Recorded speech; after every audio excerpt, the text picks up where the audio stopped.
नमस्कार। आज हमारे बीच में भाजपा के पूर्व जिला अध्यक्ष दीप कुमार पांडे जी, ऐसे कहे तो आप दीपू भैया, दीपू पांडे जी के नाम से प्रसिद्ध हैं। आज हमारे कार्यालय में जानते हैं भाजपा के लक्ष्य क्या है।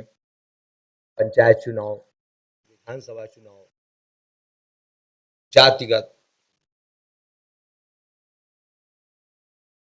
पक्ष के द्वारा जाति पर चुनाव को जातिगत मोड़ देने के लिए आपका क्या कहना है, इस पर भी चर्चा। दीपू भैया, आपका बहुत बहुत स्वागत है पारदर्शी विकास। दीपू भैया, अगर बात करें तो भाजपा में आपके आने का क्या कारण था? भाजपा आपने कब से ज्वाइन की और भाजपा में आप क्यों आए? अपने बालकाल में मेरे ख्याल से 10 वर्ष की अवस्था रही होगी और हम चमनगंज थाने के पीछे श्रीनगर में निवास करते थे और वहीं थाने के सामने एक अछूतानंद पार्क है जिसमें संघ की शाखा लगती है। हमारे बिल्कुल पड़ोस में गांधी चौक में उस समय संघ का कार्यालय हुआ करता था। हम लोग, हमारे सामने एक संघ के वरिष्ठ स्वयंसेवक सुनील जी भैया रहते थे। हमारे पारिवारिक संबंध थे, आमने सामने थे। पुराने मोहल्लों में आप वैसे भी जानते हैं, बहुत बाइंडिंग होती है। हमने उनके साथ शाखा जाना चालू किया। बात में बच्चे थे तो खेल कूद उद्देश्य होता था, लेकिन उसी शाखा में, जैसा हमने बताया कि वहाँ नज़दीक में ही हमारा संघ का कार्यालय था, माननीय अशोक जी, मैं उसी कार्यालय में प्रवास करते थे। अशोक जी माने अशोक जी सिंगर। जब भी वो कार्यालय में प्रवास करते थे, शाम को शाखा के विकिर के लगभग 20-25 मिनट पहले वो संघ की ड्रेस में कार के अंदर प्रवेश करते हम लोग को दिख गया।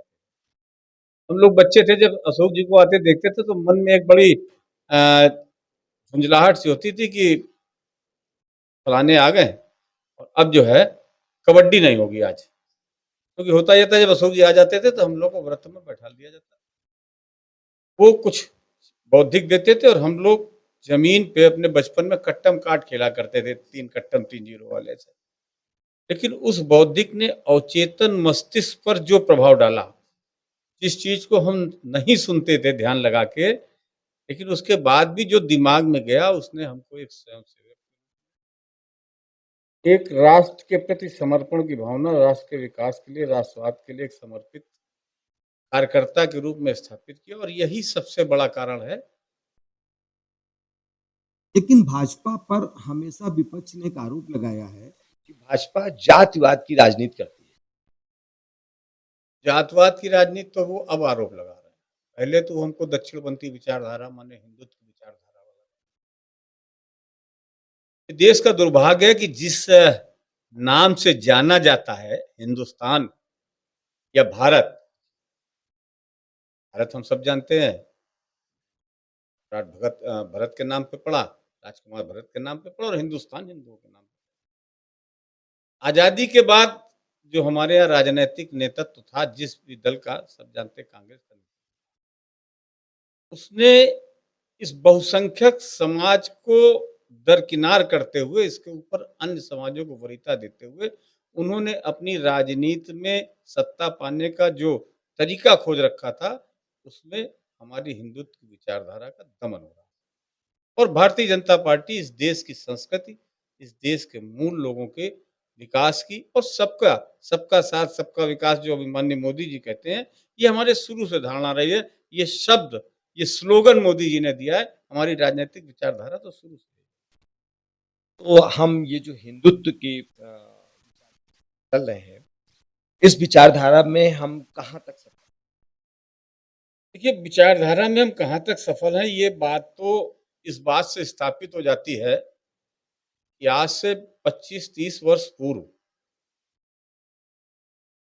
भारतीय जनता पार्टी या जनसंघ का नेतृत्वकर्ता या कार्यकर्ता छोड़ दिए, तो सामाजिक रूप से अन्य दलों के नेता किसी भी हिंदू धार्मिक स्थलों पे जाने से परहेज करते थे और वहीं अन्य धर्मों के आध्यात्मिक स्थलों पे सीना खोल के जाते थे, कहीं चादर चढ़ाते थे, कहीं सजदा करते थे।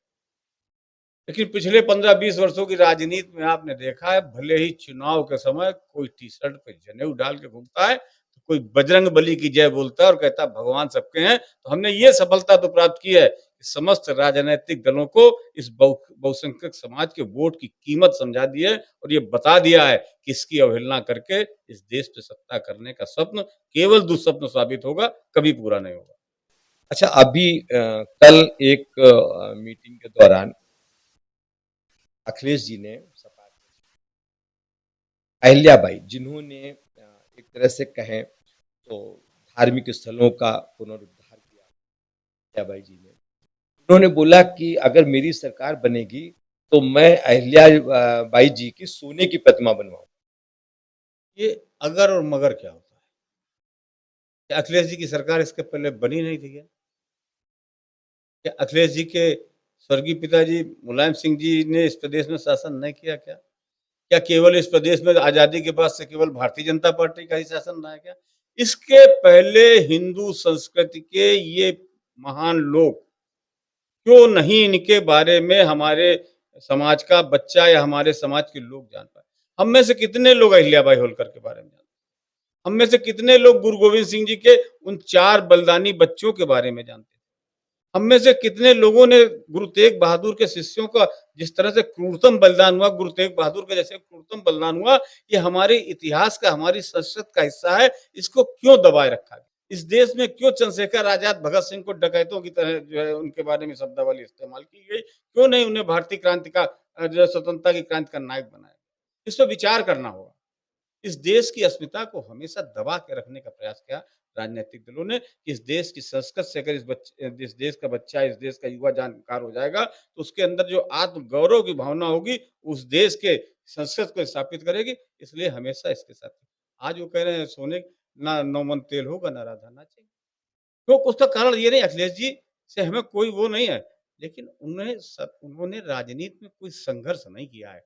वो राजकुमार वाली पद्धति के नेता हैं। उनके पिता ने तो संघर्ष किया था, वो तो जनता की नब्ज़ जानते थे और आप देखते होंगे समय-समय पे उनके बयान, उनकी भाषा, उनके तौर-तरीके किसी राजनेता के हैं नहीं। क्षमा करेंगे हमारे समाजवादी पार्टी के लोग, समाजवाद भी एक विचारधारा थी और ऐसा नहीं समाजवादी विचारधारा में अच्छे लोग नहीं हुए, बहुत अच्छे-अच्छे लोग हुए। राम मनोहर लोहिया और वर्तमान में जनेश्वर मिश्रा अभी अभी खत्म। अभी भी उसमें से कुछ लोग होंगे जो ऑफलाइन है, जिन्हें कोई नहीं जानता, जिन्होंने समाजवाद को जिया है। लेकिन आधुनिक समाजवाद परिवारवाद है। अब ये तो वही बात हो गई कि हमको किसी वर्ग विशेष का वोट लेने के लिए भाई आप सोने की मूर्ति बना दो उसकी और मूर्ति के बारे में बताओ नहीं किसी को। क्या मतलब है? इसी चौराहे पे एक मूर्ति खड़ी हो जाए। अब अभी ये समाज को इतना जागरण नहीं हुआ है कि हम मूर्ति देख के समझ जाए ये तो हमारी माता अहिल्याबाई है। अहिल्याबाई ने जो हिंदू संस्कृत के लिए, हमारी सनातन धर्म के लिए जो किया है, अलौकिक है, अभूतपूर्व है और किस परिस्थितियों में किया है ध्यान रख सोचिए और पूरे भारत में। कैसे उन्होंने बद्रीनाथ में काम किया होगा, कैसे रामेश्वर में काम किया होगा, एक जगह से बैठ के कैसे किया होगा, ये बहुत दृढ़ निश्चय वाला जिसने अपनी संस्कृति के प्रति, अपने आध्यात्मिक अवधारणाओं के प्रति समर्पण की भावना होगी, मर मिटने की भावना होगी, वो किया होगा और आज जब अहिल्याबाई होलकर को हम लोगों ने समाज के बीच में लाके जनता को उससे आम हमारे बच्चों को और युवाओं को उससे परिचित कराने का काम कर रहे हैं, तो उन्होंने बता दिया बोले हम सोने की मूर्ति मत लगाओ, अपने समाजवाद के उसमें एक पाठ अहिल्याबाई होलकर का पढ़ाओ, तब हम मानेंगे कि तुम अहिल्याबाई होलकर को याद कर रहे हो। यानी ये केवल राजनीतिक स्टंट है। और क्या है? और क्या है? भाई अहिल्याबाई होलकर को भारतीय जनता पार्टी ने तो पैदा नहीं किया। हमने केवल इतिहास के उन पन्नों को पलटा है, जिनको वामपंथी कांग्रेस और तथाकथित अनेक राजनीतिक दलों ने चिपका दिया था, उसको खोलने ही नहीं दिया था।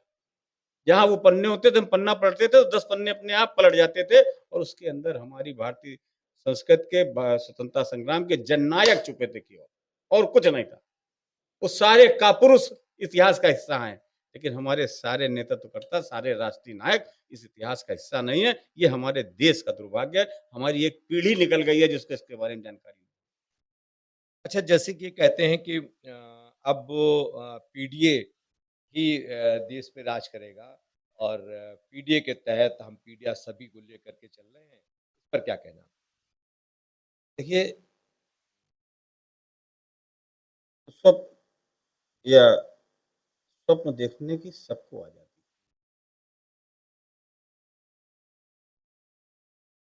और उस स्वप्न को भी सच मान लेना या इस तरह का जीने लगना कि यही सच होने वाला है, ये उनका, मुझे नहीं लगता है। वर्तमान में राजनीति के जो उच्च मानदंड स्थापित हो गए, भारतीय जनता पार्टी के शासन में कोई भी जन सुविधा जाति धर्म देखकर नहीं हुई है।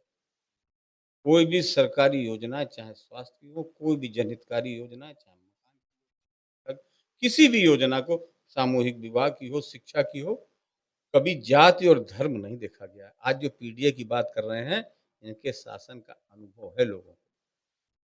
जाति देख के प्रोन्नति, जाति देख के नौकरी, जाति देख के पुलिस में जो है व्यवहार, जाति देख के हर काम, जाति देख के लोगों को थाने देना, ये सब लोगों ने देखा है, पीड़ा है। ऐसे ही क्या कारण था कि भाई आप सत्ता में थे और आपको सत्ता से हटाया गया? कुछ तो कमी रही होगी, कुछ तो कारण रहे होंगे, ऐसे जनता बेवफा थोड़ी, अगर सब कुछ अच्छा होता तो भारतीय जनता पार्टी कहाँ थी? आप तो हमसे पहले शासन कर रहे थे। मेरा ये कहना है कि ये सब केवल राजनैतिक स्वार्थों के बने हुए गठबंधन हैं, जो चुनाव के पूर्व हर बार बनते हैं और जब उनके उद्देश्य सफल नहीं होते हैं, तो तिनके की तरह बिखर जाते हैं और फिर ये चुनाव में आके इकट्ठा होंगे। ये स्वार्थपरक गठबंधन है, इससे जनता का कोई लाभ नहीं होना है और जनता ये समझ चुकी है। अच्छा, जो ये जातिगत राजनीति है, क्या ये राष्ट्र को, देश को कमज़ोर करने वाली राजनीति है? देखिए एक किसी भी समाज के संपूर्ण विकास के लिए, मेरा ऐसा मानना, मेरी व्यक्तिगत राय है, समाज के हर वर्ग में नेतृत्व क्षमता उत्पन्न करनी होगी। हमारी आज़ादी के 75 वर्ष बाद भी तमाम ऐसे वर्ग हैं जिन तक विकास की किरणें बहुत कम पहुँची हैं या नहीं पहुँची। लेकिन वो हमारे समाज का अभिन्न अंग है और हमारी संस्कृति में तो हमेशा से रहा है। आपने देखा होगा हमारे समाज का, हिंदू संस्कृति में कोई ऐसा, चाहे वो मांगलिक कार्य हो, चाहे वो दुःख के कार्य हो, कोई भी ऐसा आयोजन नहीं है जिसमें समाज के सभी वर्गों की कुछ न कुछ भूमिका ना हो।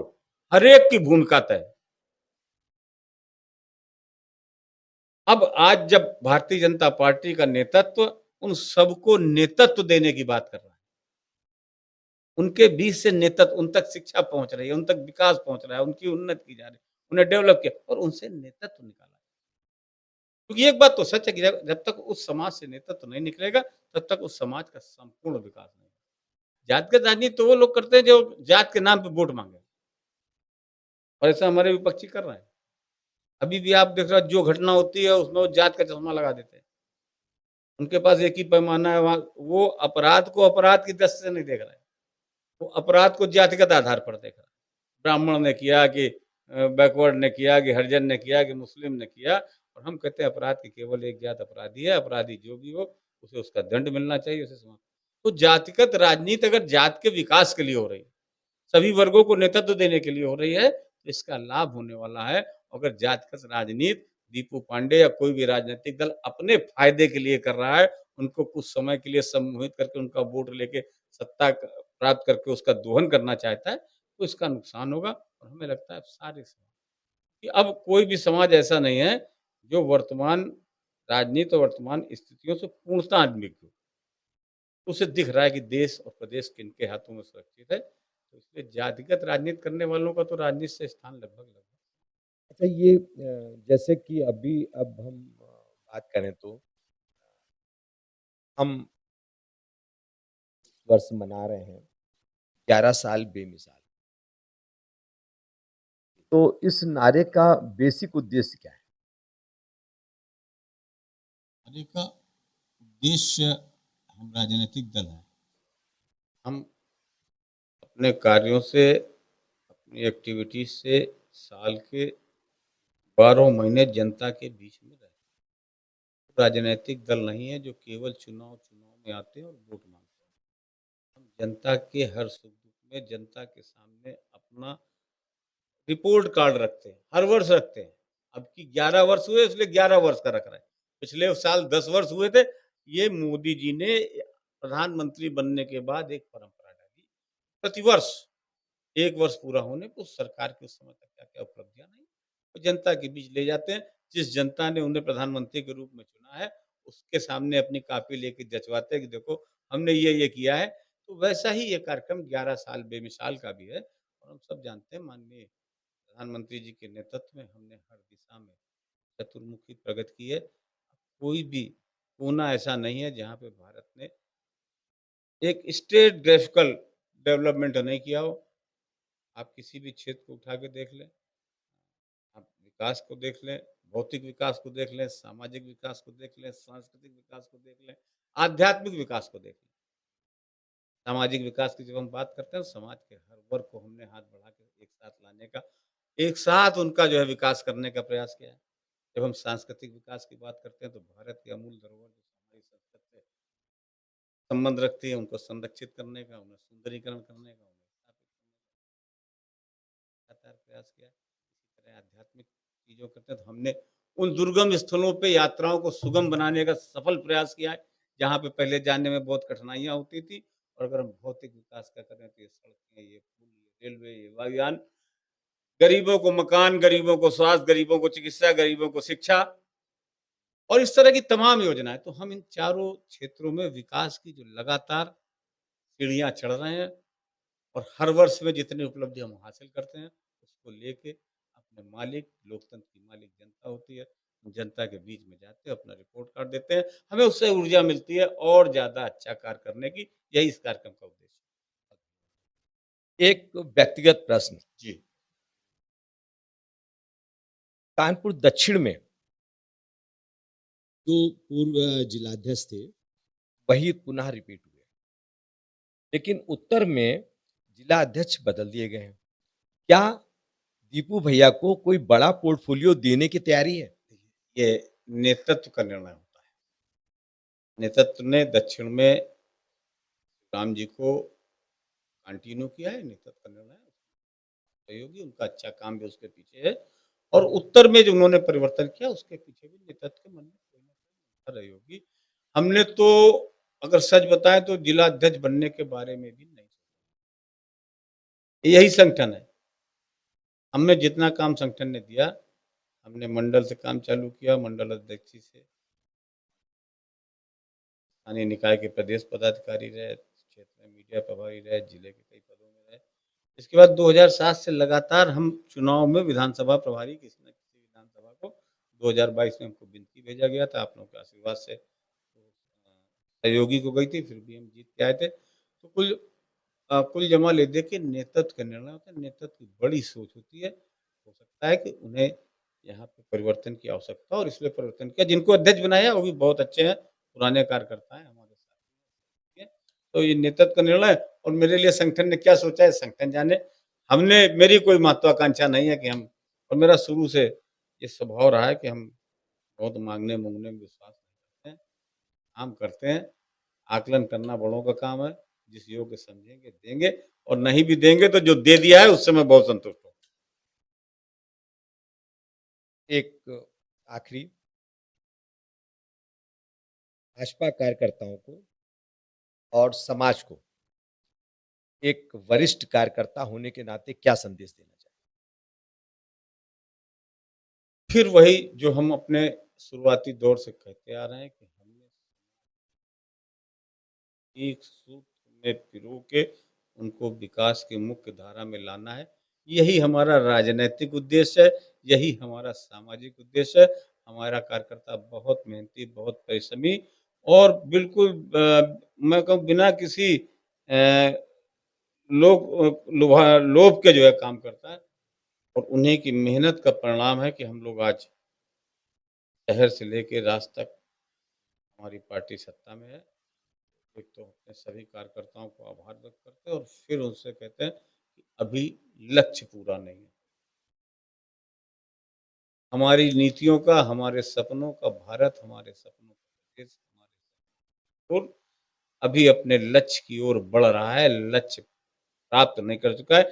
इसलिए जब तक लक्ष्य प्राप्त नहीं होता है, तब तक हम लोगों को इसी समर्पण से दिन-रात मेहनत करके पार्टी का काम करना है। हम जिस पद पर हैं तो और पद पर नहीं है तो भी, क्योंकि किसी भी राजनैतिक दल में सबसे बड़ा पद उसके होना, उसका कार्यकर्ता होना है। जिस पार्टी के पास कार्यकर्ता नहीं है, उसमें चाहे जितना बड़ा पद हो, उसका कोई महत्व नहीं है। और जिसमें कार्यकर्ता महत्वपूर्ण है, उसमें कोई पद नहीं हो, कार्यकर्ता सबसे महत्वपूर्ण है। तो अभी समस्त कार्यकर्ताओं से पुनः ये विनम्र अनुरोध है कि हम सब लोगों को अपनी लक्ष्य प्राप्ति तक पूरे समर्पण के साथ, संगठन की रीति नीतियों सिद्धांतों के साथ हमें काम करना है।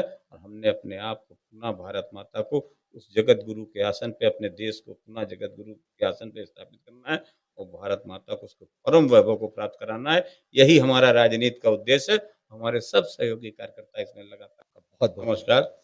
मैं भी पारदर्शी विकास दूत परिवार को बहुत बहुत आभार व्यक्त करता हूँ कि आपने अपने बीच में हमें भी कुछ बोलने का मौका दिया। बहुत बहुत धन्यवाद।